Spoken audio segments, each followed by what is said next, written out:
यही ब्याकग्राउन्डको आधारमा तपाईले आफ्नो सब्जेक्ट म्याटरलाई इन्ट्रोड्युस गर्नुहुन्छ। त त्यो लिटरेचर मार्फत नै तपाईले आफ्नो सब्जेक्ट म्याटरलाई चाहिँ नि इन्ट्रोड्युस गर्ने हो। त्यो गरिसकेपछि त्यो तपाईको रिसर्च प्रब्लम अथवा रिसर्च इस्यु किन इम्पोर्टेन्ट छ त, त्यसको औचित्य भनौँ, त्यसको भ्यालु अफ द प्रब्लम लाई जस्टिफाई गर्नुहुन्छ, त्यसलाई भन्छौँ हाइलाइटिङ द प्रब्लम हैन। त्यो तपाईको त्यो एरियामा रिसर्च गर्न किन जरुरी छ त, तपाईले किन त्यो एरियामा रिसर्च गरेको हो त भन्ने कुरा चाहिँ नि लाई एम्फसाइज गरेर लेख्नुहुन्छ, त्यसलाई हाइलाइटिङ द प्रब्लम भनेर भन्छौँ। त्यसपछि आएर अब अहिलेसम्म रिसर्चहरु कुन कुन मेथडहरु कुन कुन भेरिएबलहरु युज गरेर रिसर्च गरिएको छ भन्ने कुराहरु समेत, त्यसको इभन भेरिएबलहरु र फ्रेमवर्कहरु, मोडेलहरु, मेथडहरु समेत एक्सप्लेन गरेर तपाईले अहिलेसम्म भएको रिसर्च वर्कहरुलाई चाहिँ समराइज गर्नुहुन्छ। अहिलेसम्म तपाईको त्यो एरियामा कस्ता कस्ता रिसर्चहरु भइसकेका छन् भनेर, इभन त्यसको भेरिएबल, मैले फेरि रिपिट गर्दैछु, भेरिएबल, तिनीहरुको फ्रेमवर्क अथवा मोडेलहरु अथवा चाहिँ तिनीहरुको मेथडहरु समेत इन्क्लुड गरेर त्यो लिटरेचरलाई, अभाइलेबल लिटरेचरलाई समराइज गर्नुहुन्छ। त्यसपछि तपाईले थ्योरेटिकल फ्रेमवर्क डेभलप गर्नको लागि अथवा थ्योरेटिकल डेभलप पनि गर्नुहुन्छ हैन, थ्योरेटिकल फ्रेमवर्कहरु अथवा रिसर्च फ्रेमवर्क, कन्सेप्चुअल फ्रेमवर्क जे भन्नुहोस्, त्यो तपाईको कन्टेक्स्ट अनुसार फरक शब्द प्रयोग गर्न सक्नुहुन्छ। त्यो थ्योरेटिकल फ्रेमवर्क चाहिँ नि तपाईले डेभलप गर्ने भनेको पनि लिटरेचर रिभ्यूबाट नै हो। त हाम्रो लिटरेचर रिभ्यू गर्दाको त्यसो भए यो फर्म्याट चाहिँ हुन्छ, हामीले सबभन्दा पहिला आफ्नो सब्जेक्ट म्याटरलाई इन्ट्रोड्युस गर्छौं, त्यसको मतलब कन्टेक्स्ट, कस्तो कन्टेक्स्टमा तपाईले रिसर्च गर्दै हुनुहुन्छ अहिलेसम्म हैन। तपाईले रिसर्च गर्न भन्दा पहिला यो चीज भएको छ है स्टडी भनेर चाहिँ भन्नुहुन्छ, त्यसलाई introduce the subject under study भनेको। त्यसपछि तपाईले त्यो एरियामा किन रिसर्च गर्दै हुनुहुन्छ त्यो कुरा जस्टिफाई गर्नुहुन्छ, त्यसलाई हाइलाइटिङ द प्रब्लम भनेको। त्यसपछि आएर चाहिँ नि अहिलेसम्मका पास्ट रिसर्चहरुमा कस्ता भेरिएबल, कस्ता मेथडहरु युज भएको छ, कस्तो मोडेलहरु युज भएको छ, त्यो कुराको पनि समराइज गर्नुहुन्छ। र आफ्नो थ्योरेटिकल फ्रेमवर्क, मेरो थ्योरेटिकल फ्रेमवर्क यो हो है, मैले यो भेरिएबलहरु इन्क्लुड गर्छु है भनेर तपाईले आफ्नो थ्योरेटिकल फ्रेमवर्क पनि डेभलप गर्नुहुन्छ त्यही लिटरेचरको आधारमा। यति कुरा चाहिँ लिटरेचर रिभ्यूमा गर्नुहुन्छ। गाइडलाइन्सहरु चाहिँ छ हैन, लिटरेचर रिभ्यूको गाइडलाइन्सहरु, लिटरेचर रिभ्यू कसरी गर्ने त भन्ने कुरा।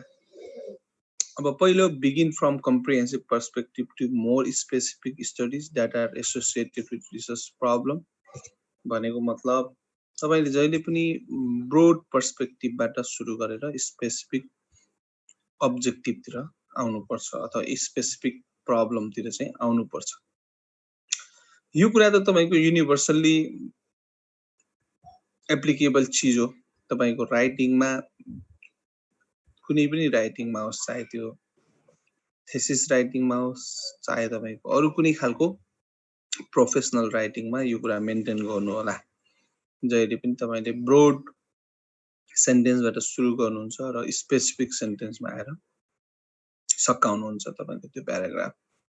त यसलाई भन्छ उल्टो खालको पिरामिड जुन छ, त्यो प्रिन्सिपल चाहिँ मेन्टेन चाहिँ गर्नुपर्छ। तपाईले जहिले पनि रिसर्च राइटिङमा चाहिँ यो कुरा चाहिँ ख्याल राख्नु होला। जस्तो रिसर्चमा चाहिँ हामीले रिसर्च गर्दाखेरि अझ स्पेशली थेसिस राइटिङमा जहिले पनि यो खालको उल्टो जुन पिरामिड छ, यो प्रिन्सिपल एउटा कहिले पनि नछोड्नु होला। दुईटा प्रिन्सिपल छ रिपोर्ट अथवा कुनै पनि रिसर्च वर्कहरुको राइटिङमा।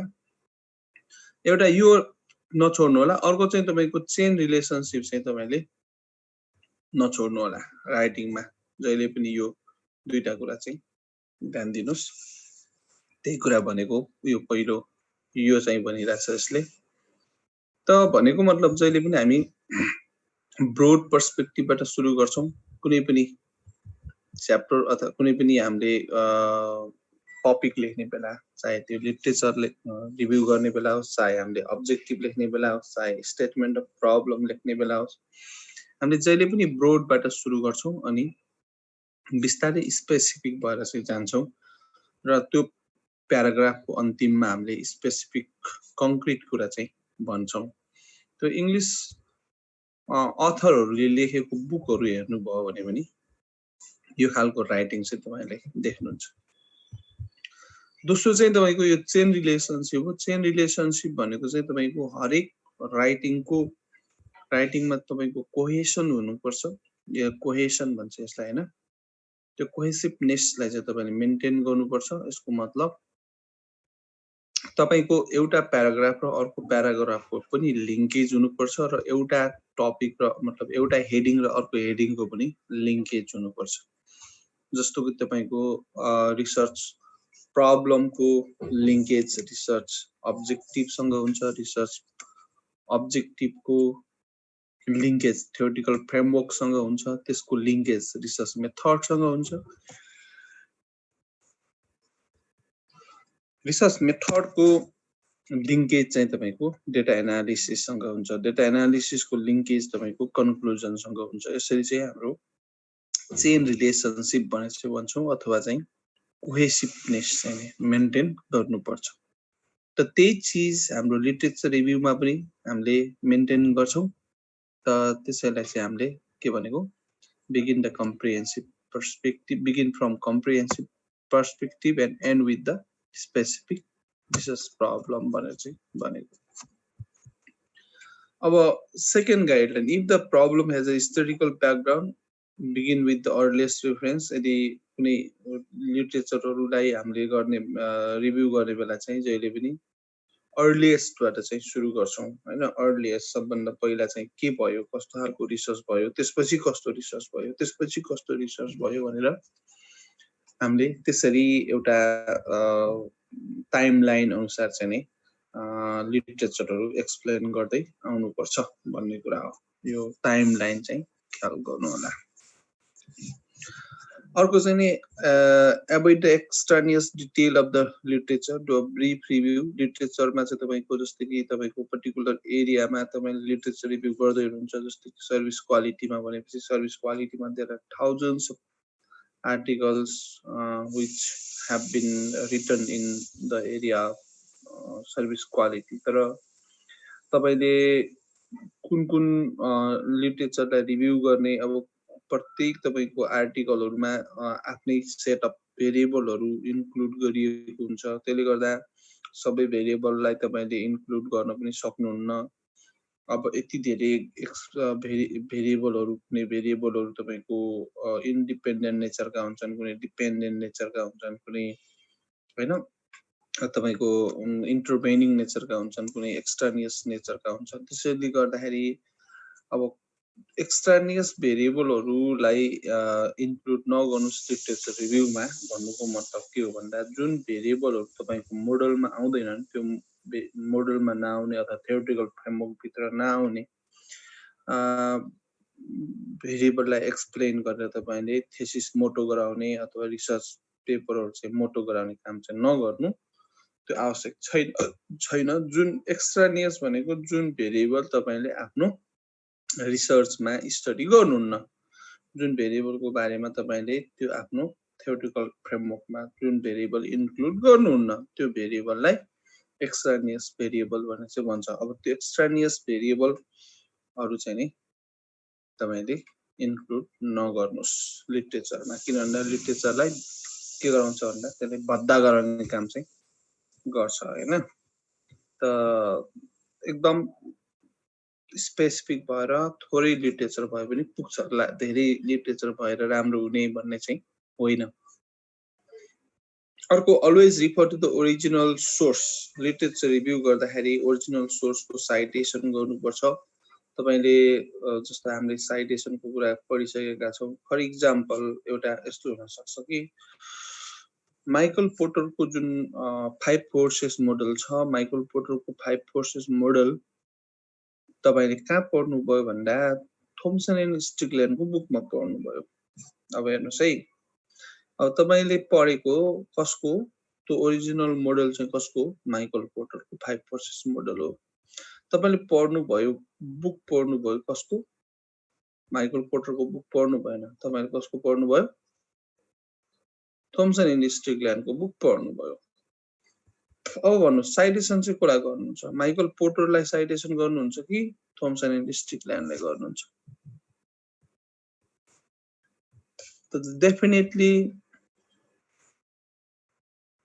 तपाईले थोम्सन एन्ड स्टिकल्यान्डको बुक पढ्नु भएको छ, तपाईले माइकल पोर्टरको बुक पढ्नु भएको छैन भने माइकल पोर्टरलाई साइटेसन तपाईले गर्नु हुँदैन।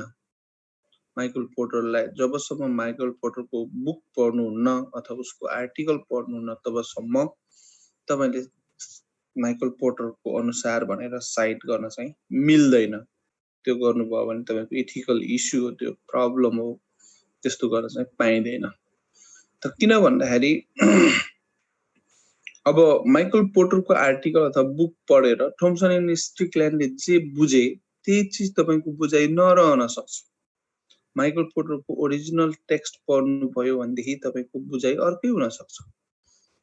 त त्यसैले गर्दाखेरि जहिले पनि ओरिजिनल सोर्सलाई साइट गर्ने भन्नुको मतलब जुन सोर्स तपाईले पढ्नु भएको छ, जुन लिटरेचर तपाईले पढ्नु भएको छ, जसको आर्टिकल, जसको बुक तपाईले पढ्नु भएको छ, त्यसलाई मात्रै तपाईले साइट गर्न पाउनुहुन्छ। जुन एउटा आर्टिकलमा तपाईको 20औं तपाईको 20औं आर्टिकलहरु रिफरेन्स हुन्छ अनि त्यो रिफरेन्सबाट कपी गरेर अनि तपाईले आफ्नो रिफरेन्स गराउनु त भएन नि, हैन? त्यसैले गर्दाखेरि त्यस्तो गर्न चाहिँ पाइँदैन। ओरिजिनल सोर्स मै जाने भन्नुको मतलब जुन थ्योरी जसले डेभलप गरेको त्यो थ्योरी चाहिँ त्यसैको ओरिजिनल आर्टिकलमा नै तपाईले पढ्नुपर्छ अथवा ओरिजिनल बुकमा नै तपाईले पढ्नुपर्छ। अनि त्यो खोज्नुपर्छ, नभए तपाईले पाउनु भएन भने त्यो आर्टिकलहरु खोज्नुस्, आजकल त सजिलो पनि छ हैन। बुक हो भनेदेखि त्यो बुक चाहिँ नखोजी, त्यो बुक नपढी त्यसलाई साइट गर्न चाहिँ पाउनुहुन्न। तपाईले माइकल पोर्टरको अनुसार यस्तो हो भनेर भन्न चाहिँ पाउनुहुन्न। तपाईले त्यो जबसम्म माइकल पोर्टरको ओरिजिनल सोर्स पढ्नुहुन्न, रिभ्यु गर्नुहुन्न तबसम्म त्यो थोम्सन एन्ड स्टिकल्यान्डको बुकमा पढेर माइकल पोर्टरको अनुसार यो भनेर भन्न चाहिँ मिल्दैन। त्यो त किन भन्दा थोम्सन एन्ड स्टिकल्यान्डको अन्डरस्ट्यान्डिङ अनुसार उनीहरुले लेखेको कुरा हो त्यो। यो कुरामा ध्यान दिने।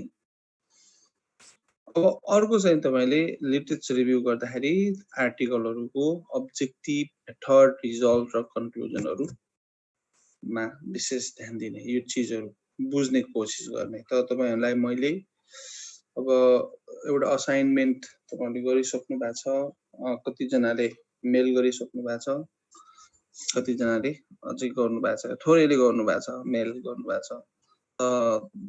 हाम्रो डेडलाइन चाहिँ सकिसकेको छ, छिटो भन्दा छिटो मेल गर्नुस् तपाईहरुले।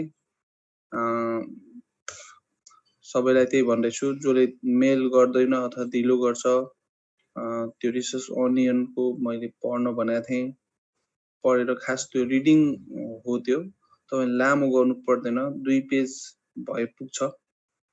त्यो तपाईको बुकमा चाहिँ तपाईको एउटा च्याप्टर चाहिँ छ, युनिट 4 भनेर। त्यो एउटा च्याप्टर अब 25-30 पेजको च्याप्टरलाई तपाईले 2 पेजमा चाहिँ आफ्नो ह्यान्ड रिटन 2 पेज त्यो पनि मा तपाईले कन्साइजली त्यसलाई चाहिँ नि कम्प्याक्ट फर्ममा चाहिँ नि त्यसलाई समराइज गरेर कन्सेप्चुअल रिभ्यु गरेर चाहिँ तपाईले आफ्नो ल्याङ्ग्वेजमा लेख्न पर्ने हुन्छ। रिसर्च अनियन भनेर लामो लेख्न चाहिँ पर्दैन, 2 पेज भए पुग्छ। करिब 200 देखि 250 वर्डमा तपाईले त्यसलाई सकाइदिनुस् र भन्नुको मतलब त्यो छिटो भन्दा छिटो सबमिट गर्नुस्। मैले अर्को लिटरेचर रिभ्यु गर्ने नै तपाईलाई असाइनमेन्ट दिँदैछु। त्यसले गर्दाखेरि अब तपाईको यो जस्तो लिटरेचर रिभ्यू गर्ने असाइनमेन्ट दिने भनेको चाहिँ मैले तपाईहरुलाई एउटा आर्टिकल दिन्छु, त्यसको आर्टिकल रिभ्यू गरेर तपाईहरुले सबमिसन गर्नुपर्छ। त्यो पनि पढ्ने नै हो है त, पढ्ने नै हो। ओके, गाइडलाइन कन्टिन्यू गरौँ। अर्को, assess how the literature relates or applies to your study. त्यो लिटरेचरहरु तपाईको स्टडीसँग कसरी रिलेट हुन्छन् त हैन, त्यो लिटरेचरले तपाईको रिसर्चलाई कसरी सपोर्ट गरिरहेछन् त हैन भन्ने कुरा पनि देखाउनुस्। यदि त्यस्ता किसिमका तपाईले जुन लिटरेचरहरु पढ्नु भएको छ त्यो लिटरेचरमा कुनै मेथोडोलोजिकल विकनेसेसहरु हुन सक्छन् हैन भन्देखि त्यो विकनेसेसहरु पनि तपाईले के गर्नुस्, बताइदिनुस् हैन। यो लिटरेचरमा यो खालको मेथड युज गरेको थियो, जुन मेथड एप्रोप्रिएट होइन भनेर भन्न सक्नुपर्छ तपाईले। अर्को चाहिँ नि, organize the literature you have reviewed in some logical order हैन, लजिकल अर्डरमा गर्न सक्नु, अर्गनाइज गर्नुस्। डेट वाइज हुन सक्छ, अघि मैले भने टाइमलाइन अनुसार गर्नुस्, एउटा लजिक त्यो हुन सक्छ, अथवा कहिलेकाहीँ के हुन्छ भन्दाखेरि तपाईको सब्जेक्ट वाइज पनि हुन सक्छ हैन। तपाईको भेरिएबल वाइज तपाई लिटरेचरहरुलाई अर्गनाइज गर्न चाहिँ सक्नुहुन्छ। त अब तपाईको आवश्यकता तपाईको लिटरेचर रिभ्यूको च्याप्टराइजेसन अनि लिटरेचर रिभ्यूको भित्रको जुन च्याप्टर 2 भित्रको हेडिङहरु के राख्ने के नराख्ने भन्ने कुरामा कुनै रिजिड रुल चाहिँ छैन। त्यसैले गर्दाखेरि पनि तपाईले रुल नभए पनि तपाईले लजिकल अर्डरमा चाहिँ राख्नु चाहिँ पर्छ। जुन पाइ त्यही लिटरेचरलाई अघि, जुन पाइ त्यही लिटरेचरलाई पछि चाहिँ नगराउनुस्। त्यसमा चाहिँ नि या त डेट वाइज हैन राख्नुस्, या त भनेदेखि तपाईको सब्जेक्ट वाइज चाहिँ नि राख्नुपर्छ तपाईको लिटरेचरलाई। र अन्तिममा लिटरेचरलाई क्लोज गर्ने हो हैन, अथवा close literature chapter by summarizing the important aspects of literature and interpreting them in terms of your problem भनेको चाहिँ तपाईको यसलाई रिसर्च ग्याप भन्छौं। रिसर्च ग्याप सम्म आइपुगेर लिटरेचर रिभ्यूलाई सकाइदिनुस्। अन्तिममा कतिपयले के पनि गर्छन् भन्दाखेरि सिस्टमेटिक रिभ्यू गरे जस्तै गरेर एउटा त्यो लिटरेचर रिभ्यू सकिसकेपछि चाहिँ नि अन्तिममा एउटा टेबुलर फर्ममा आफूले पढेको लिटरेचरहरुको समरी चाहिँ टेबलमा हैन राखेर प्रेजेन्ट गर्ने पनि गर्छन्। अब टेबल कस्तो हुन्छ त, सामान्य खालको टेबल हो त्यो जस्तै कि एउटा म यहाँ टेबल गराउँछु, हेर्नुस् यो टेबल हो। यो त टेबलमा के हुन्छ भन्दाखेरि यहाँ यसरी चाहिँ नि हाम्रो यहाँ यो टेबल भयो। अब एउटा पहिलो आधी घण्टा भइसक्यो फेरि। त एउटा चाहिँ के हुन्छ भन्दाखेरि पहिलो यहाँ अथर हुन्छ। यहाँ पहिलोमा चाहिँ हामी के लेख्छौं, अथर लेख्छौं है त, अथर। अनि अथरको नाम लेख्छौं यहाँ, अनि डेट सहित। जस्तै कि बुक हो भने थम्सन एन्ड स्टिकल्यान्ड 1993 हैन, यसरी चाहिँ लेख्छौं यो। अब यसमा अथरको नाम लेख्ने बेला चाहिँ यसमा फुल नेम चाहिँ लेखिदैन, जसरी साइटेसनमा लेखिन्छ त्यस्तै गरी यहाँ लेखिन्छ हैन। भनेको सरनेम मात्र लेखिन्छ अनि डेट लेखिन्छ। अनि त्यस तिनीहरुको चाहिँ नि अब्जेक्टिभ के थियो, पर्पस अथवा अब्जेक्टिभ यहाँ लेखिन्छ। त्यो रिसर्च जुन आर्टिकल थियो थम्सन एन्ड स्टिकल्यान्डको आर्टिकलको अब्जेक्टिभ के थियो त्यो चाहिँ यहाँ लेखिन्छ। अनि यहाँनिर चाहिँ के गरिन्छ भन्दाखेरि अब भेरिएबलहरु लेखिन्छ। भेरिएबलहरु डिपेन्डेन्ट भेरिएबल कुन थियो, इन्डिपेन्डेन्ट भेरिएबल के थियो, मोडरेटिङ भेरिएबल, इन्टरभेरिङ भेरिएबल के थियो त्यो यहाँ लेखिन्छ। उनीहरुले युज गरेको जुन मेथड छ त्यो मेथड चाहिँ यहाँनिर लेखिन्छ, मेथड है त। त मेथडमा चाहिँ तपाईको स्याम्पल साइज, स्याम्पलिङ डिजाइन हैन, त्यसपछि आएर चाहिँ तपाईको मोडेलहरु छ भने मोडेलहरु, अब स्ट्याटिस्टिकल टुल कुन युज गरिरहेका छन् त्यो कुरा चाहिँ लेख्ने। अनि एकदम सर्टमा लेखिन्छ पोइन्ट वाइज, र यतातिर चाहिँ आएर कन्क्लुजन भनेर यहाँ लेखिन्छ। त्यो एउटा आर्टिकल तपाईले यो आर्टिकल रिभ्यू गर्नुभयो, यतिमा तपाईले जुन लिटरेचर रिभ्यू गर्नुभएको थियो त्यसलाई टेबुलर फर्ममा चाहिँ राख्नुभयो। फेरि अर्को आर्टिकलको बारेमा तपाईले पढेको अर्को आर्टिकल यसरी यहाँ लेख्नुहुन्छ, फेरि अर्को लेख्नुहुन्छ गरेर तपाईले जति पनि लिटरेचर पढ्नु भएको छ अन्तिममा एउटा यो लिटरेचरको समरी टेबल बनाउन गराएर छोड्दिने पनि चलन छ। तर यो मैले कम्पल्सरी यो चाहिँ भन्दैन, तर एटलिस्ट तपाईले के गर्नुपर्छ भन्दाखेरि तपाईको लिटरेचरको अन्तिममा समरी चाहिँ लेख्नुपर्छ। त्यो टेबलमा लेखे पनि प्रेजेन्ट गरे पनि हुन्छ, अथवा त्यसलाई चाहिँ तपाईले एउटा प्याराग्राफमा लेख्न पनि सक्नुहुन्छ। यही कुरा हो हैन। लिटरेचर रिभ्यू गर्दाखेरि केही कुराहरू हामीले ध्यान दिनुपर्ने अथवा केही कुराहरू गर्नुपर्छ हामीले, त्यो कुरा हामीले गाइडलाइनमा डिस्कस गर्यौं। अब अर्को आयो मेटा एनालिसिस है त। अब यो मेटा एनालिसिसको बारेमा अब आज हामी पढ्दै छौं। लिटरेचर रिभ्यूको एउटा मोडर्न एप्रोच मेटा एनालिसिस हो भनेर बुझ्नुस्। सबभन्दा पहिला लिटरेचर रिभ्यू गर्ने मोडर्न एप्रोच हैन लाई हामीले एउटा मेटा एनालिसिस भन्छौं। पहिला त वर्डको मिनिङ बुझौं। मेटा भनेको के हो? What do you mean by मेटा?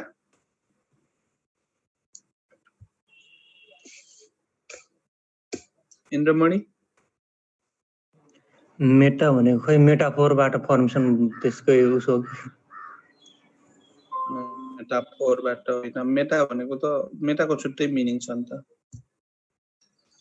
मेटा भनेको चाहिँ लिटरली मेटा भनेको बियोन्ड भनेको। मेटा भनेको के हो? बियोन्ड बियोन्ड हैन। जस्तो मेटाफिजिक्स भन्नुहुन्छ। फिजिक्स पनि के हुन्छ? फिजिक्स गर्दा के हुन्छ? मेटाफिजिक्स हुन्छ। हुन्छ कि हुन्न? मेटाफिजिक्स त सुन्नु भएको छ? बियोन्ड फिजिक्स भनेको। फिजिक्स भनेको त हामीले जे चीज देख्न सक्छौं, महसुस गर्न सक्छौं, पर्सिभ गर्न सक्छौं।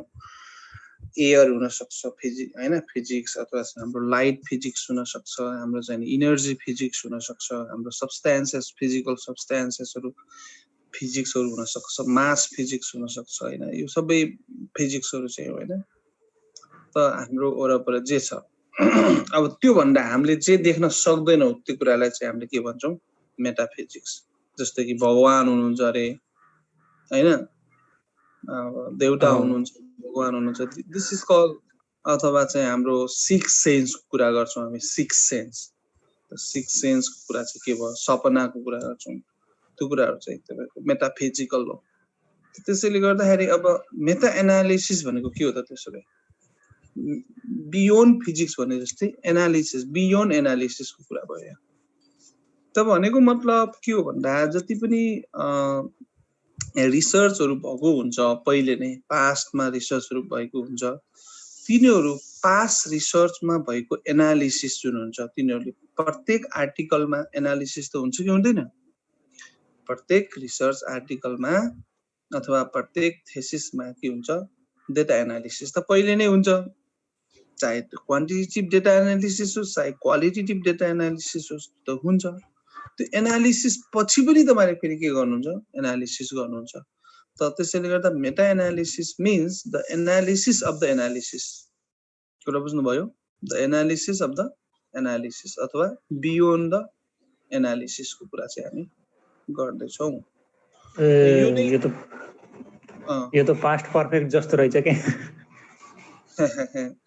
पास्टको अब त यहाँ कुरा के हो भन्दाखेरि जस्तो कि तपाईले इन्द्रमणिले एउटा आर्टिकल लेख्नु भएको छ, उहाँले डेटा एनालिसिस गर्नु भएको छ त्यही एरियामा।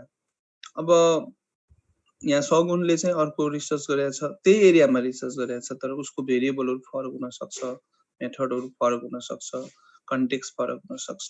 उले इन्द्रमणिको बैंकिङ कन्टेक्स्टमा थियो, अब सगुनको होटल इन्डस्ट्रीबाट थियो होला।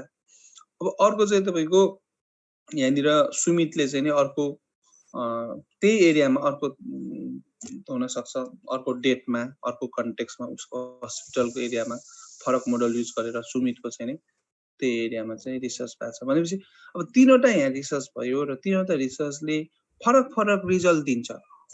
एउटै ठ्याक्कै जस्ताको तस्तै रिजल्ट त दिदैन, दिन्छ त? अब सोशल साइन्समा के हुन्छ भन्दा एउटा ठुलो प्रब्लम चाहिँ आयो। सोशल साइन्समा कस्तो प्रब्लम आयो भन्दाखेरि प्रत्येक रिसर्चको फाइन्डिङ चाहिँ फरक फरक आइदिने हैन।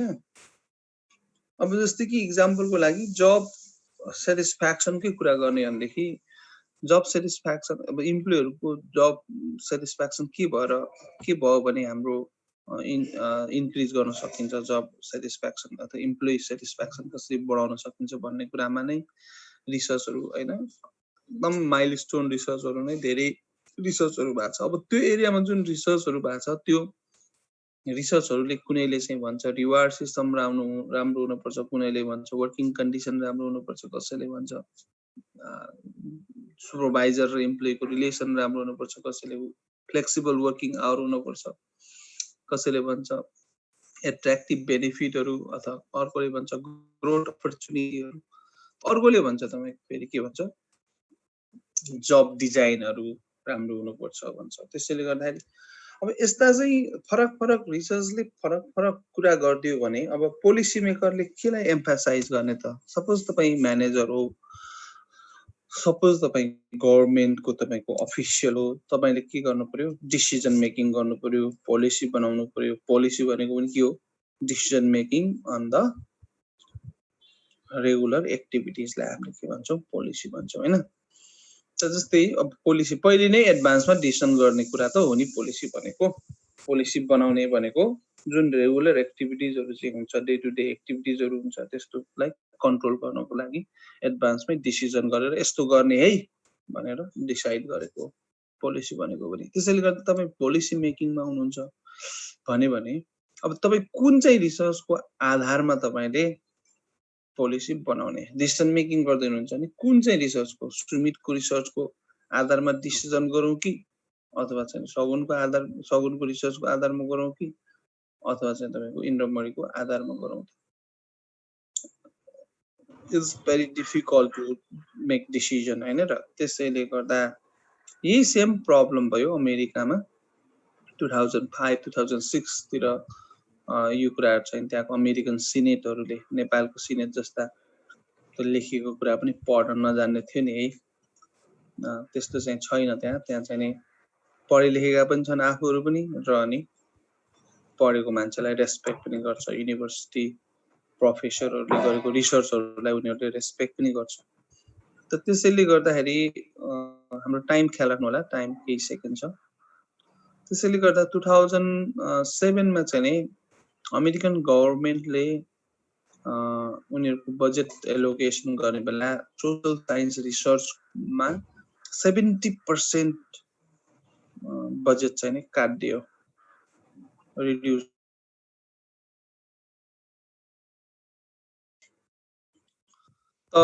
मैले के भनिरहेको थिएँ भन्दाखेरि अब अमेरिकन गभर्नमेन्टले चाहिँ 2007 मा त्यसैले गर्दा जुन सोशल साइन्स रिसर्चहरु गर्नको लागि बजेट एलोकेसन गर्ने गर्थ्यो त्यसको बजेटमा 70% रिड्युस गरिदियो अमेरिकन सिनेटले। अनि क्वेशन मार्क उठायो त्यहाँ। अब जे भए पनि सोशल साइन्स रिसर्चरहरुले सोशल साइन्टिस्टहरु त क्वेशन मार्क त उठाउने भए गभर्नमेन्टलाई हामीले जुन पहिला पाउँदै आइरहेको बजेट किन कट गरियो हैन भनेर चाहिँ क्वेशन सोधे। त्यसको एन्सर चाहिँ अमेरिकन सिनेटले के भन्यो भन्दा तपाईहरुको रिसर्चले घरि के भन्छ तपाईहरुको रिसर्चको रिजल्टको कुनै कन्सिस्टेन्सी नै छैन हैन। त त्यस्तो खालको रिसर्चहरु गरेर हामीले चाहिँ डिसिजन गर्न सिनेटमा डिसिजन गर्न चाहिँ एकदम मिलेन। त्यस्तो खालको रिसर्च हाम्रो गभर्नमेन्टको डिसिजन मेकिङको लागि चाहिँ त्यति एप्रोप्रिएट छैन भनेर भनिदियो कि अमेरिकन सिनेटले। भनेपछि कत्रो हैन कुन लेभलमा डिस्कसन हुन्छ त्यहाँ अमेरिकन सिनेटहरुले। अब हाम्रो चाहिँ अब के कुरा गर्नु, अब आफू मात्रै एउटा मात्रै डाक्टर भए जस्तो गर्छ भनेर अब हाम्रो प्राइम मिनिस्टरले अस्ति नै दिएको त्यो बोली सुन्दाखेरि एकदमै दुःख लाग्यो। बाबुराम भट्टराईलाई टार्गेट गरेर भनेको पीएचडी गरेर केही हुन्न अथवा धेरै पढेर केही हुन्न, मेन कुरा तपाईको पोलिटिकल एक्सपिरियन्स अनि डेडिकेसन हुन पर्छ भन्ने कुरा। भन्दै हुनुहुन्थ्यो होइन हाम्रो प्रधानमन्त्रीले अब पढेको मान्छे पढे लेखेको अब आफूभन्दा धेरै पढेको मान्छे देख्यो भने पनि ईर्ष्या लागेर होला होइन जेलसीको कारणले होला कि के होला त्यस्तो बोल्ने होइन त्यो कुरा त अब आफूलाई थाहा होला नभएदेखि अब रेस्पेक्ट गर्छ नि त अमेरिकन सिनेटहरूले रेस्पेक्ट पनि गर्छ उनीहरू पनि पढे लेखेका हुन्छ अनि त्यहाँ चाहिँ के हो भन्दा अमेरिकन सिनेटमा त्यो खालको डिस्कसन भयो कि तपाईहरुले जुन रिसर्च गर्नुहुन्छ सोशल साइन्समा रिसर्च गर्नुहुन्छ सयवटा रिसर्च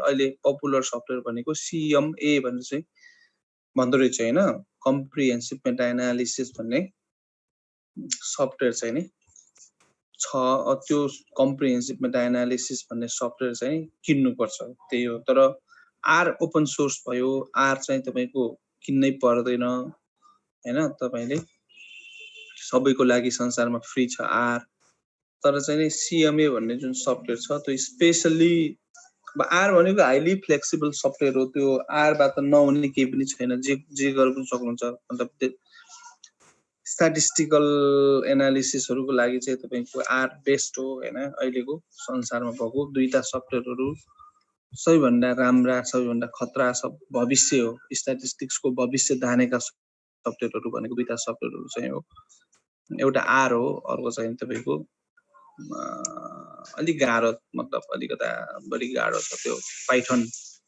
पाइथन भन्ने सफ्टवेयर चाहिँ छ त्यो पाइथन भनेको अलि बढी मसिन ल्याङ्ग्वेज चाहिँ त्यसमा युज हुन्छ खास गरिकन जस्तो BSc CSIT पढेका अथवा कम्प्युटर इन्जिनियरिङ गरेकाहरु सफ्टवेयर कोडिङको लागि हैन युज गर्ने त्यही त मेसिन ल्याङ्ग्वेज त्यही जुन पाइथन छ त्यो पाइथन चाहिँ युज गरेर डेटा एनालिसिस हुन्छ अब भनेको मतलब त्यसको लागि अलि बढी पाइथन आर हरुको लागि बढी तपाईको कोडिङहरु बढी मेसिनको ल्याङ्ग्वेजहरु चाहिँ बुझ्न जरुरी छ जस्तै थोरै प्रोग्राम टाइम लाग्छ यसलाई त धेरै टाइम लाग्छ प्रोग्रामिङ ल्याङ्ग्वेज चाहिँ नि बुझ्न जरुरी छ जस्तै C प्रोग्रामिङहरु C++ हरु .NET हरु हैन VB हरु चाहिँ तपाईले जान्नु भएको छ भने त्यसमा तपाईलाई अलि सजिलो हुन्छ नभएदेखि चाहिँ नि आर चलाउन अलि गाह्रो हुन्छ त्यही भएर मैले यो आर सिकेको थिएँ कि अस्ति गएको मतलब यो लकडाउनमा मैले आर सिकेको कारण चाहिँ के भन्दा अब हामीले स्पेसेसबाट के भन्छ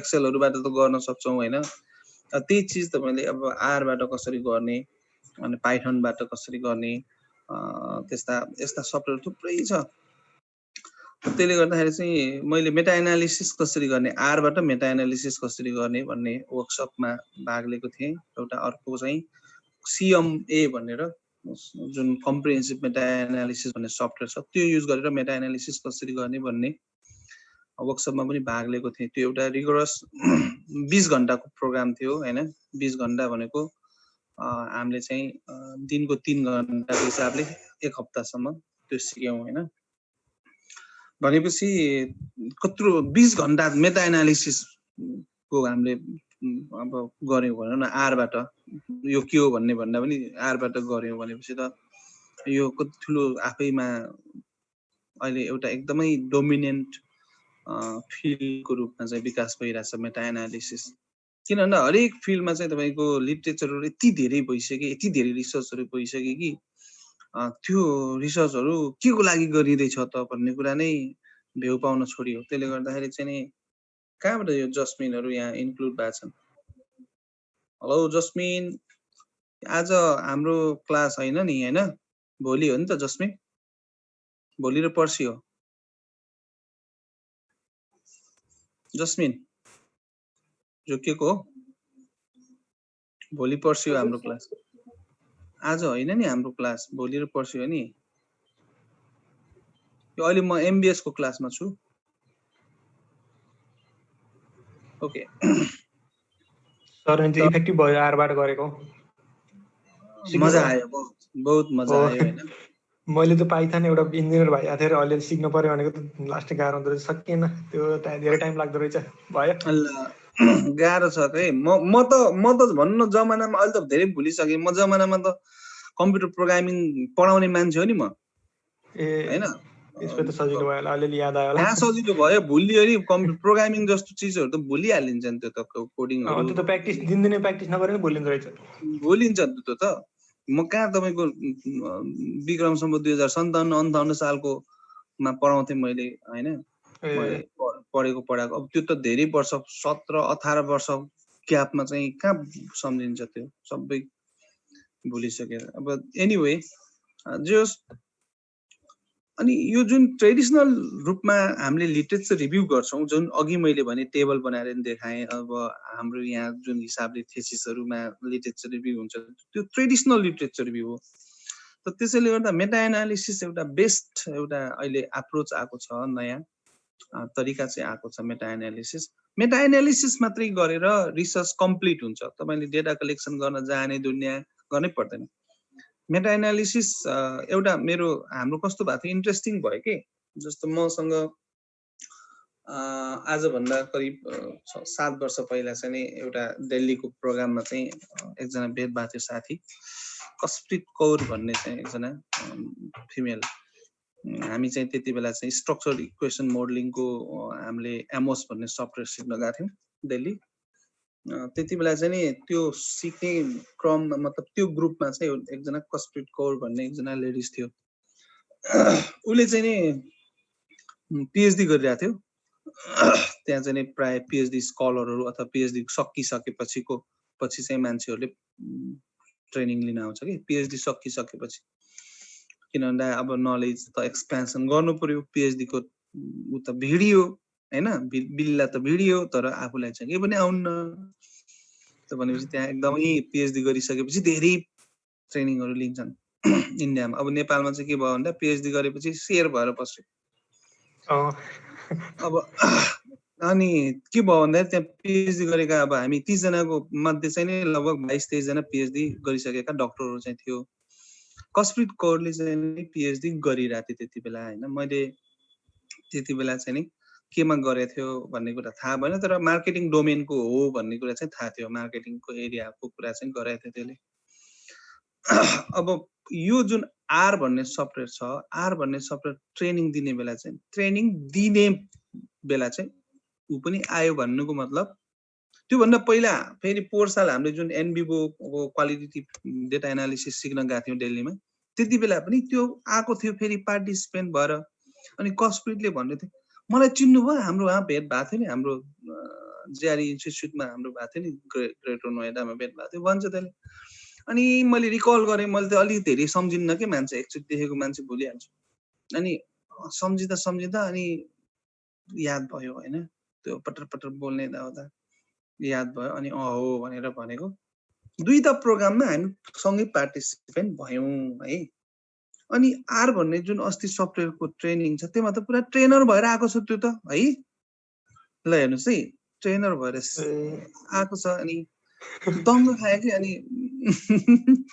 अब त्यहाँ त अब के कुरा गर्नु हैन त्यहाँ चाहिँ मेन ट्रेनर अजय चौहान भन्ने चाहिँ हुनुहुन्थ्यो अनि उ चाहिँ नि को ट्रेनरको रूपमा आएको छ अनि कुरा त के रहेछ भन्दाखेरि उसको चाहिँ पीएचडी चाहिँ तपाईको मेटा एनालिसिसमा रहेछ भनेको मतलब उसको पीएचडी नै मेटा एनालिसिस युज गरेर उले डेटा कलेक्सन गर्न जाने इन्टरभ्यु लिन जाने सेकेन्ड डेटा युज गर्ने केही गरेकै छैन पीएचडी नै के भयो उसको भन्दा मेटा एनालिसिस मा भयो हैन थ्योरी अफ रिजन एक्सन भन्ने चाहिँ छ तपाईको कन्ज्युमर बिहेभियरमा मार्केटिङको थ्योरी अफ रिजन एक्सनको मेटा एनालिसिस गर्दै रहेछ भनेको रिजन एक्सनमा जति पनि संसारभर रिसर्च भएको छ 700-800 वटा जति इन्फ्लुएन्शियल आर्टिकल छन् ती आर्टिकलहरुलाई एनालिसिस गर्दै उसको पीएचडी सकियो त त्यो गर्नलाई उसलाई 6-7 वर्ष चाहिँ लाग्यो 6-7 वर्ष लाग्यो हैन त मेटा एनालिसिस पनि स्ट्याटिस्टिकल टेक्निक हो बाइ द वे यो क्वान्टिटेटिभ टेक्निक हो हैन भन्नाले उनीहरुको जुन क्वान्टिटेटिभ रिजल्ट छ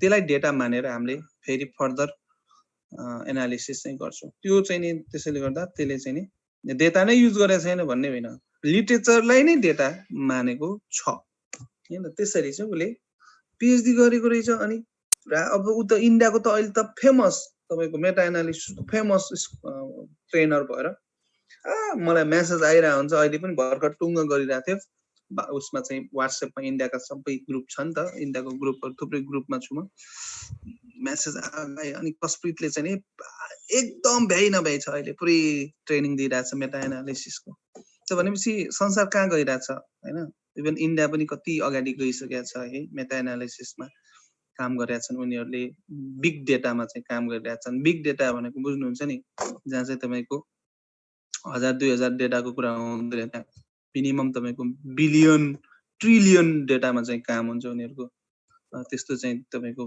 बिलियन ट्रिलियन डेटाहरु चाहिँ हाम्रो यस्ता सामान्य सफ्टवेयरहरु एक्सेलले धान्ने एक्सेलको सिटमा पनि अटाउन्न यस्तो खालको डेटाहरु चाहिँ जस्तो कि फेसबुकमा भनौं न फेसबुकमा अहिले संसारभर बिलियन्सहरु त करिब 3 बिलियन भन्दा बढी मान्छे युजरहरु चाहिँ छन् त्यो 3 बिलियन मान्छेहरुको फेसबुक स्ट्याटसको डेटा एनालिसिस गर्नु पर्यो भने अनि सामान्य सफ्टवेयरहरुबाट हुँदैन त्यतिबेला चाहिँ तपाईको सफ्टवेयरहरु एकदमै एडभान्स सफ्टवेयरहरु जस्तै स्ट्याटिस्टिका जस्ता सफ्टवेयरहरु हैन स्ट्याटिस्टिका भन्ने सफ्टवेयर चाहिँ छ अथवा आर ले धान्न सक्छ हैन आर पनि बहुत टाइम लिन्छ तर आर ले पनि इभन मेटा एनालिसिस गर्दाखेरि ह्याङ हुन्छ आर अनि त्यसपछि आर तपाईको मैले भन्न खोजेको धेरै एडभान्स सफ्टवेयरहरु पनि छ जस्तै टोरा भन्ने सफ्टवेयर छ त्यसपछि तपाईको एउटा चाहिँ तपाईको एकदमै सास भन्ने सफ्टवेयर छ हैन एसएएस सास त्यो सफ्टवेयर बनेकै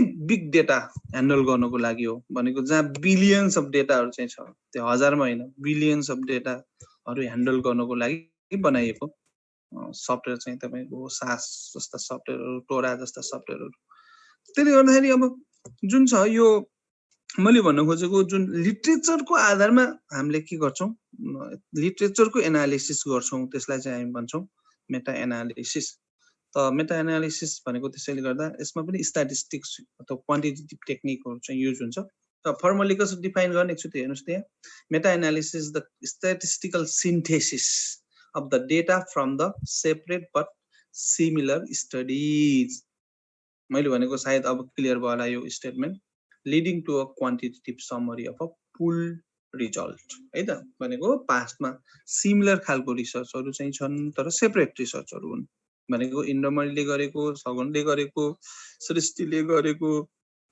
अंशुबाले गरेको सबैले गरेको एउटै एरियामा हो फरक फरक रिसर्च हो तर एउटै एरियामा सिमिलर खालको रिसर्च भएको छ तिनीहरुले भनेको कुराहरुलाई मैले के गर्दैछु सिन्थेसाइज गर्दैछु स्ट्याटिस्टिकल टेक्निक युज गरेर सिन्थेसाइज गर्दैछु अब त्यो चाहिँ के भयो मेटा एनालिसिस हो त this meta analysis is more rigorous alternative to traditional literature review traditional जुन हाम्रो सिस्टमैटिक रिभ्यू कै पार्ट हो यो ट्रेडिशनल लिटरेचर रिभ्यू पनि मेटा एनालिसिस दुईटैलाई चाहिँ सिस्टमैटिक रिभ्यू भन्छौं त सिस्टमैटिक रिभ्यू कै एउटा पार्ट चाहिँ हो मेटा एनालिसिस तर ट्रेडिशनल रिभ्यू भन्दा धेरै राम्रो धेरै रिगरस चाहिँ छ त्यसैले गर्दा लिटरेचर रिभ्यूमा तपाईले मेटा एनालिसिस गर्नुभयो भने तपाईको थेसिस आउटस्ट्यान्डिङ हुन्छ अरु केही गर्नै पर्दैन आउटस्ट्यान्डिङ हुन्छ तब if you want to distinguish your thesis from your friend's thesis then this will be the first thesis in Nepal तपाईहरुले अहिलेसम्म नेपालमा कसैले पनि मेटा एनालिसिस गरेर थेसिस लेखेको छैन इभन मास्टर्समा हैन इभन एमफिल मा गरेको छैन इभन पीएचडी मा गरेको छैन अब हामीले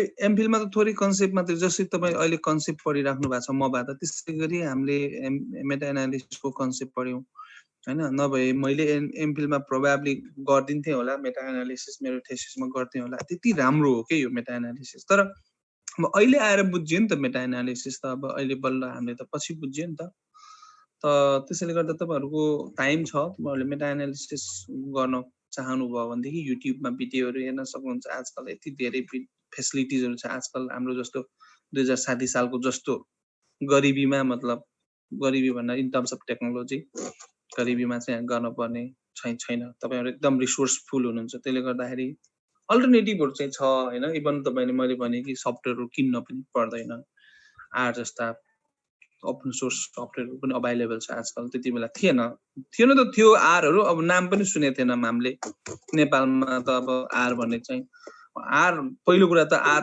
रिलेटिभली पछि बनेको सफ्टवेयर हो किनभने जस्तै एसपीएसएस तपाईको 1970s मा बनेको सफ्टवेयर हो भनेदेखि आर 1990s मा बनेको सफ्टवेयर हो 1990s मा बनेको सफ्टवेयर हो त्यसले गर्दाखेरि पनि अब पछिल्लो समयमा आएको कुरा भयो त्यो हामीलाई त्यति धेरै सिधा पनि सिकेन त्यतिबेला एनिवे यहाँको कसको माइक अफ गर्नुस् त अर्को यो meta analysis is a means for overcoming the problem of subjective interpretation of reviews and providing a more objective method of doing such review भनेको लिटरेचर रिभ्यू गर्ने एउटा अब्जेक्टिभ मेथड सब्जेक्टिभ मेथडबाट अब फलानाले यस्तो भन्यो फलानाले यस्तो रिसर्च गरेको थियो भनेर तपाईको उसको विचारमा यो हो भनेर रिभ्यू गर्ने भनेको तपाईको जजमेन्ट भयो नि त तपाईले पढेर के बुझ्नुभयो त्यो कुरा तपाईले लेख्नु भन्दा अब्जेक्टिभली हैन अब्जेक्टिभ मेथड युज गरेर तपाईले के भन्छ लिटरेचर रिभ्यू गर्नु बेस्ट हो त्यसैले गर्दाखेरि यसमा चाहिँ सब्जेक्टिभ जजमेन्ट सब्जेक्टिभ इन्टरप्रिटेसनहरु पनि यसमा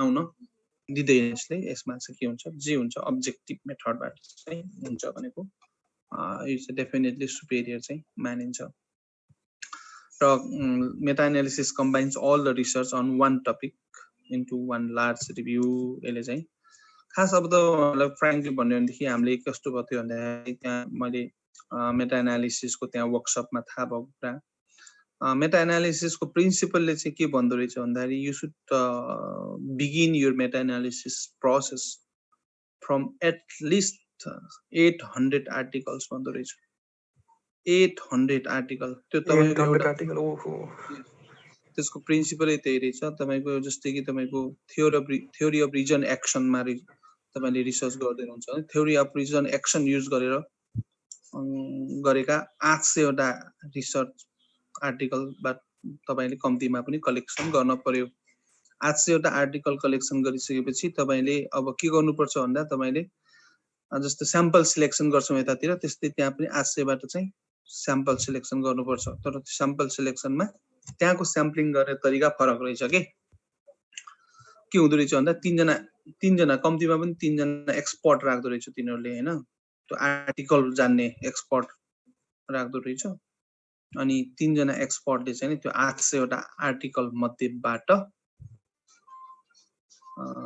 31 वटा आर्टिकल चाहिँ सिलेक्सन गर्दो रहेछ आई डोन्ट नो किन हो 31 वटा हैन नर्मली स्ट्याटिस्टिक्समा तपाईको 30 वटा भन्दा बढी भयो भने नर्मल डिस्ट्रिब्युसन हुन्छ भन्ने एजम्पसन छ स्ट्याटिस्टिक्समा त्यही भएर हो कि के हो थाहा भएन उनीहरुले चाहिँ के गर्दो रहेछ भन्दा 800 वटा आर्टिकलबाट 31 वटा आर्टिकल बेस्ट आर्टिकलहरु सबभन्दा बढी क्रेडिट सबभन्दा हाई रेटिङ भएको आर्टिकलहरु 31 वटा छान्दो रहेछ सिलेक्सन गर्दो रहेछ स्याम्पल लिदो रहेछ त्यो स्याम्पल लिने बेला रिसर्चरको आफ्नो जजमेन्ट को इन्फ्लुएन्स हुन्छ भनेर 3 जना एक्सपर्ट राख्दो रहेछ 3 जना एक्सपर्टहरुलाई चाहिँ नि ब्लाइन्डली तपाईको 800 वटा आर्टिकलको कोडिङ गरेर उनीहरुलाई चाहिँ नि रिभ्यू गर्न दिदो रहेछ अब त्यो 3 वटा एक्सपर्टहरुले तपाईको लागि 15-20 दिन पढ्दिन पर्यो के अनि पढेर छान्दिन पर्यो कि यो बेस्ट आर्टिकल हो सबभन्दा इन्फ्लुएन्शियल आर्टिकलहरु चाहिँ यो छन् भनेर र्यान्डमली गोला पर्था गर्ने चाहिँ होइन पढेर तिनीहरुले छान्दिन पर्यो तपाईको अब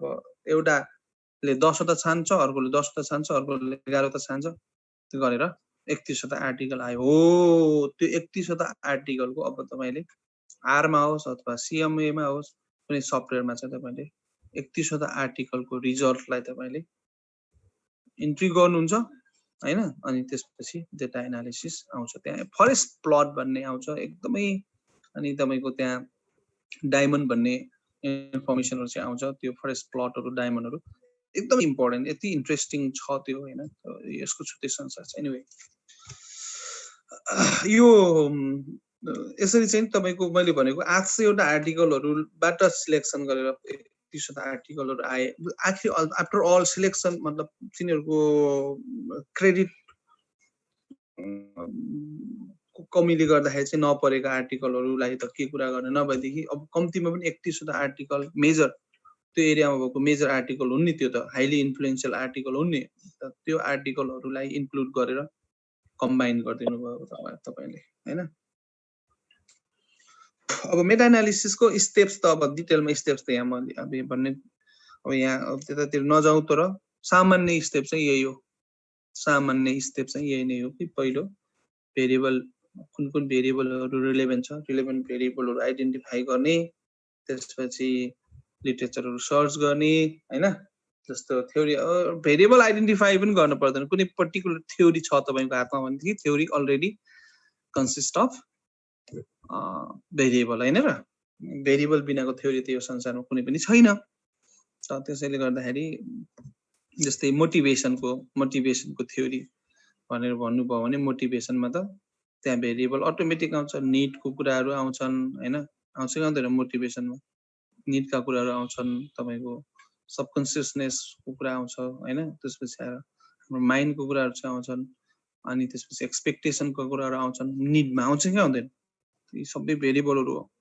त त्यसैले गर्दाखेरि अब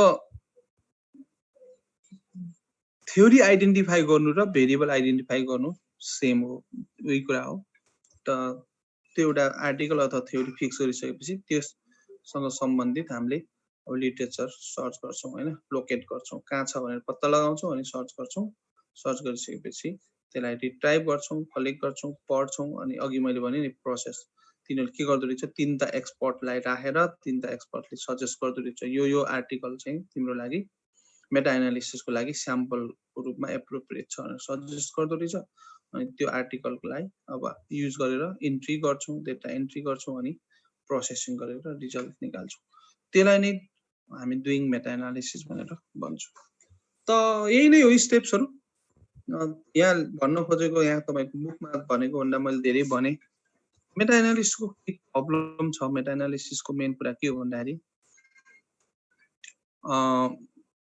तपाईले जुन आर्टिकल त्यो 800 वटा आर्टिकलबाट कम्तिमा पनि 800 वटा आर्टिकलबाट जुन 31 वटा आर्टिकल सिलेक्सन गर्नुपर्छ भने त्यो 31 वटा आर्टिकलहरु नै हाई क्वालिटी आर्टिकल हुन् कि हैनन् यो एकदम तपाईले इन्स्योर गर्न सक्नुपर्छ गर्न सक्नु भएन भने तपाईको मेटा एनालिसिस खेर जान्छ so first drawback is assessing the quality of the research review तपाईको जुन रिसर्चलाई रिभ्यू गर्नुभयो जुन पेपरलाई जुन थेसिसलाई रिभ्यू गर्नुभयो त्यसरी त्यो रिभ्यू गरेको आर्टिकलै राम्रो छैन भने बेकार भयो त्यो रिभ्यू गरेको जुन तपाईले मेटा एनालिसिसमा इन्क्लुड गरेको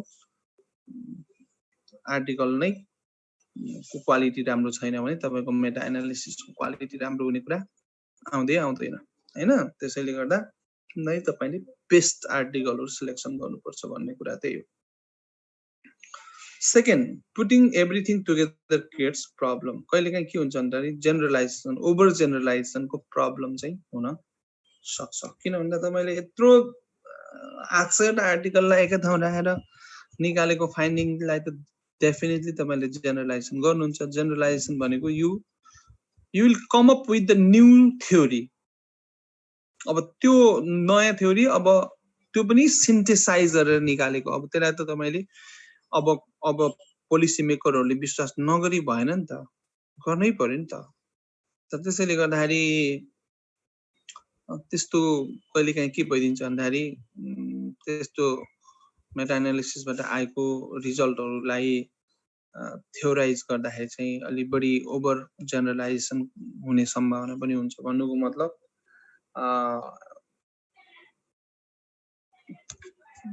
अलिकता इम्पोसिबल थ्योरीजहरु पनि बन्दिन पनि सक्छन् यो कुरामा ख्याल राख्नुपर्छ लजिक अलिकता प्र्याक्टिकल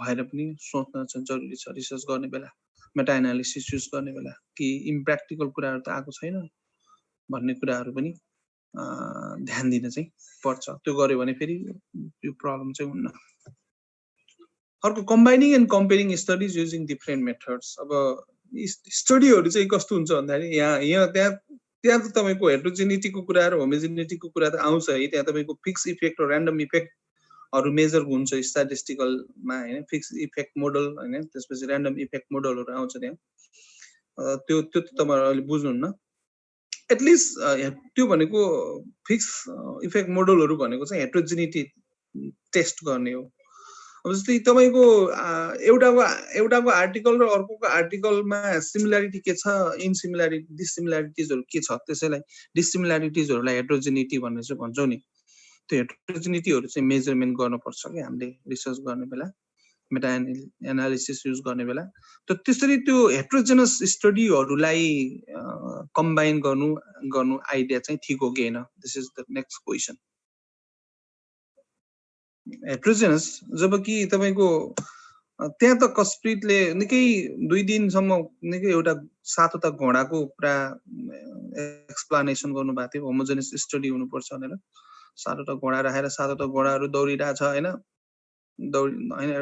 हर्स रेस हुन्छ नि त, हर्स रेसमा एउटा कालो छ एउटा निलो छ एउटा सरी निलो त हुन्न क्या घोडा, एउटा कालो छ एउटा चाहिँ नि ग्रे टाइपको छ, अर्को चाहिँ एस कलरको छ, विभिन्न कलरका घोडाहरू विभिन्न साइजका घोडाहरू चाहिँ छन्। एनीवे तर दे आर अल हर्सेस। तर घोडा र हात्तीको कम्पेयर गरेर त भएन फेरि, दुईटा हात्ती छ 5टा घोडा छ, अब कम्पेयर गरेर हुन्छ? अब दौडाएर हुन्छ? घोडा र हात्ती को रेसिङ गराएर हुन्छ? हुँदैन। त त्यसैले गर्दा अब तपाईको मैले भन्न खोजेको रिसर्चहरुमा पनि त के हुनु पर्यो, केही होमोजेनिटी हुनु पर्यो, केही हेट्रोजेनिटी हुनु पर्यो। त हेट्रोजेनियस स्टडीहरुलाई चाहिँ नि मेटा एनालिसिसमा इन्क्लुड गर्दाखेरि चाहिँ नि त्यसले प्रब्लम क्रिएट चाहिँ गर्छ भन्ने कुरा हो। अर्को चाहिँ नि प्र्याक्टिकल प्रब्लमहरुको कति भए मतलब 800 वटा आर्टिकल मध्ये 31 वटा मात्र लिने हो, अरु चाहिँ तपाईले के गर्नुहुन्छ, एलिमिनेट गर्नुहुन्छ। जुन कुरा जुन धेरै लिन पाउनुहुन्न तपाईले, त्यसमा एलिमिनेसनमा परेका जुन आर्टिकलहरु हो त्योले सबभन्दा राम्रो कुरा भनेको पनि हुन सक्छ नि त, आखिरी त हुन सक्दैन र। तपाईको 800 वटा आर्टिकलमा तपाईले 31 वटा एक्सपर्टहरु चुज गर्नुभयो, एक्सपर्टहरुले 31 वटा आर्टिकल दिए तपाईलाई सजेस्ट गरे, तर त्यो बाहेकको जुन एलिमिनेट भएको आर्टिकल नै बेस्ट पनि हुन सक्छ। तपाईले मेटा एनालिसिसबाट आउने रिजल्ट त्यो एउटा कुनै आर्टिकलमा पनि त्यही कुरा पनि हुन सक्छ, इन्ट्रेस्टिङ कुरा। त त्यस्तो पनि प्रब्लमहरु हुन सक्छन्। त anyway this is about meta analysis. I think we have completed this unit also. Okay, when can do we do meta analysis? हामीले कहिले मेटा एनालिसिस गर्न सक्छौं त? अब यही कुराहरु पहिलो कुरा हेर्नुस्, researches are empirical rather than theoretical. जस्तै क्वालिटेटिभ रिसर्च आर्टिकल छन् भने तिनलाई इन्क्लुड गर्न सक्नुहुन्न मेटा एनालिसिसमा। क्वालिटेटिभ रिसर्च आर्टिकलमा लाई चाहिँ तपाईले मेटा एनालिसिसमा इन्क्लुड गर्न सक्नुहुन्न। त्यसैले गर्दा तपाईले मेटा एनालिसिस गर्नको लागि तपाईसँग जति पनि आर्टिकल थेसिसहरु तपाईको स्याम्पलको रूपमा आउँछन् ती चाहिँ के हुनुपर्छ, इम्पिरिकल हुनुपर्छ। इम्पिरिकल हुनुपर्छ भन्नुको मतलब अब्जर्भेसन गरेर आएको डेटालाई स्ट्याटिस्टिकल डेटा एनालिसिसबाट आएको रिजल्टहरु हुनुपर्छ।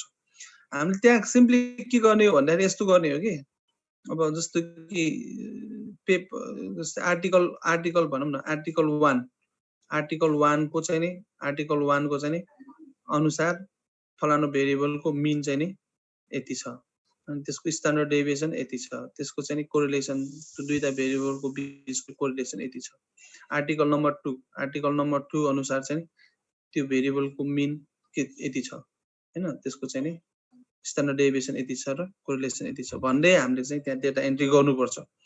अब यहाँ के भयो भन्दा यदि कुनै रिसर्च पेपर चाहिँ तपाईको थ्योरिटिकल छ अथवा चाहिँ क्वालिटेटिभ रिसर्च छ भनेदेखि त त्यसमा त मिन पनि हुन्न, त्यसमा कोरिलेसनको कुरा पनि हुन्न, त्यसमा त थ्योरी प्रपोज भएको हुन्छ। एक्सप्लोरेटरी रिसर्चले त त्यस्तो गर्दिएको हुन्छ। त्यहाँ त तपाईले के हाल्नुहुन्छ, डेटा एन्ट्री नै गर्न मिल्दैन। त भन्नुको मतलब इम्पिरिकल रिसर्चहरु चाहिँ छन् भने मात्र तपाईले मेटा एनालिसिस गर्न पाउनुहुन्छ, नभए क्वालिटेटिभ रिसर्चको आर्टिकललाई इन्क्लुड गरेर मेटा एनालिसिस गर्न सक्नुहुन्न। पहिलो। दोस्रो, researches that produce quantitative result. अघि भनिहाले क्वान्टिटेटिभ कुरा आयो, इम्पिरिकलमै त्यही कुरा आएको। Researches that examine the same construct and relationship, हैन? त्यो भेरिएबलहरु हामीले यहाँ मिन राख्ने बेला एउटाले एउटाको मिन प्रयोग गरे, मिन हेरे अर्कोले अर्कोको मिन युज गरेछ भनेपछि त त्यसमा त तपाईको भएन नि। जस्तै हात्तीको मिन वेट र अनि घोडाको मिन वेट त फरक छ नि त, त्यस्तो मिनलाई कम्पेयर गरेर चाहिँ हुँदैन। त्यही भन्न खोजेको कि कन्स्ट्रक्टहरु रिलेसनशिपहरु पनि सेम हुन पर्यो हैन, सेम कन्स्ट्रक्ट सेम रिलेसनशिपहरु प्रयोग भएको आर्टिकलहरु हुनु पर्यो। त योमा कुरामा पनि ध्यान दिने। र अर्को, researches that have findings that can be configured in a statistical form, हैन?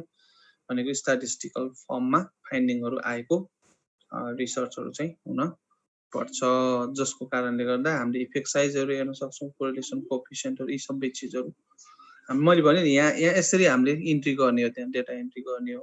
CMA मा चाहिँ सजिलो छ, CMA त जसले पनि युज गर्न सक्छ हैन, एकदम सामान्य भन्दा सामान्य, इभन एक्सेल भन्दा सजिलो छ। कन्सेप्ट चाहिँ बुझ्न पर्यो, स्ट्याटिस्टिकल कन्सेप्टहरु हैन, फिक्स साइज मोडल अनि फिक्स के भन्छ र्यान्डम साइज मोडलहरु यस्तो यस्तो भनेको के हो, VI भनेको के हो, ZI भनेको के हो, यस्तो टर्मिनोलोजी चाहिँ जान्न पर्यो, कन्सेप्चुअल स्ट्याटिस्टिकल क्लियरेन्स चाहियो। तर डेटा इन्ट्री यताउता केही गाह्रो छैन।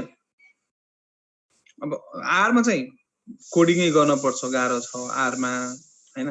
तर यो CMA मा यति सजिलो छ हैन गर्नलाई। तर CMA चाहिँ अनफर्चुनेटली ट्रायल भर्सन पाइदैन, त्यो किन्न पर्छ। हाम्रो IC 15000 पर्दो रहेछ त्यो, र 1 वर्षको लागि।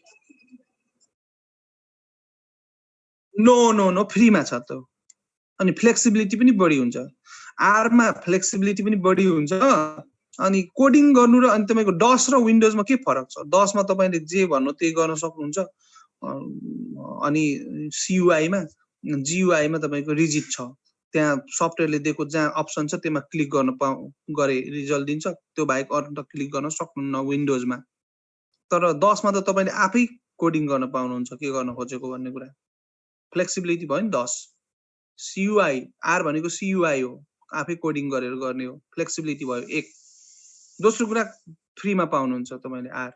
अब यो भने CMA किन्नु भयो भने 15000 IC पर्छ, त्यो 1 वर्षको लागि हो। जिन्दगीभर 15,000 IC तपाईले वर्षमा तिर्न सक्नुहुन्न, 1 वर्षमा एक्सपायर हुन्छ 15,000। तपाईलाई कुन चाहियो त? अब भन्नु त। तपाईले यस्तो नलेज चाहियो जुन जिन्दगीभर युज गर्न पाउनुहुन्छ। आर जिन्दगीभर फ्री हो, जो कोहीलाई पनि, संसारको जो कोहीलाई पनि आर फ्री हो एउटा। अर्को कुरा आरमा फ्लेक्सिबिलिटी छ। कुरा बुझ्नु भयो?